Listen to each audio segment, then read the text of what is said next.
Baik, bismillahirrahmanirrahim. Assalamualaikum warahmatullahi wabarakatuh. Jadi pada hari Kamis tanggal 5 Maret tahun 2026, saya menjabarkan hasil belajar saya pada hari ini ya, pada hari Kamis gitu. Jadi pada dua video sebelumnya, yaitu saya membahas terkait dengan matematika yang berada pada fase PAUD. Nah, selanjutnya di sini saya membahas terkait dengan karakteristik daripada bagaimana pendidikan matematika yang diberikan pada fase SD, SMP, dan SMA atau sederajat gitu ya. Jadi pada fase ini mereka itu mendalami matematika secara lebih rasional gitu ya. Selanjutnya adalah tujuannya itu adalah memahamkan matematika dengan level atau tingkatan yang lebih tinggi daripada fase-fase sebelumnya. Jadi fase SD lebih baik tingkatannya dibandingkan dengan fase PAUD yang hanya mengenalkan pola-pola semata. Selanjutnya fase saat SMP itu tingkatan matematika yang diperkenalkan pada fase SD tentu lebih tinggi lagi atau lebih baik lagi.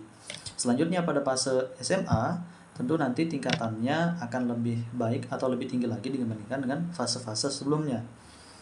Jadi pada fase ini karakteristik yang biasanya dipelajari adalah mulai dari bilangan, lalu ada aljabar, lalu ada geometri dan lain sebagainya gitu ya.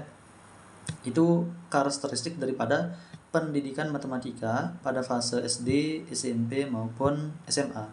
Jadi dari SD dikenalkan bilangan, SMP tetap dikenalkan bilangan juga, maupun ketika SMA dikenalkan bilangan juga, tetapi secara pembahasan lebih mendalam.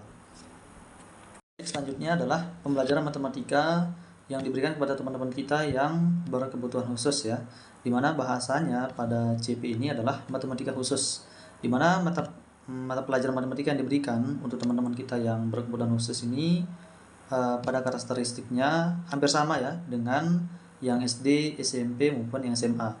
Tetapi ada memang beberapa mata pelajaran yang tidak diberikan seperti aljabar gitu ya. Jadi yang sama di sini seperti bilangan, ada geometri maupun juga dengan pengukuran data.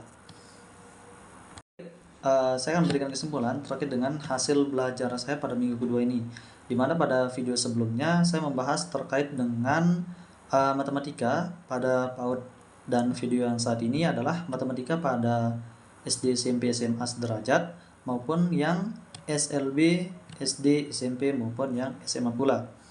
Dimana kesimpulannya yang bisa saya ambil adalah bahwa karakteristik daripada matematika ini mengikuti daripada kebutuhan peserta didiknya.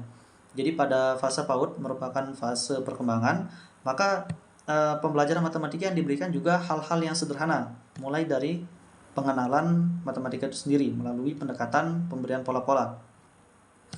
Adapun pada fase SD, SMP, SMA, dia itu sudah masuk ranah rasionalitas. Jadi memang levelnya semakin meningkat gitu singkatnya ya, atau sederhananya seperti itu.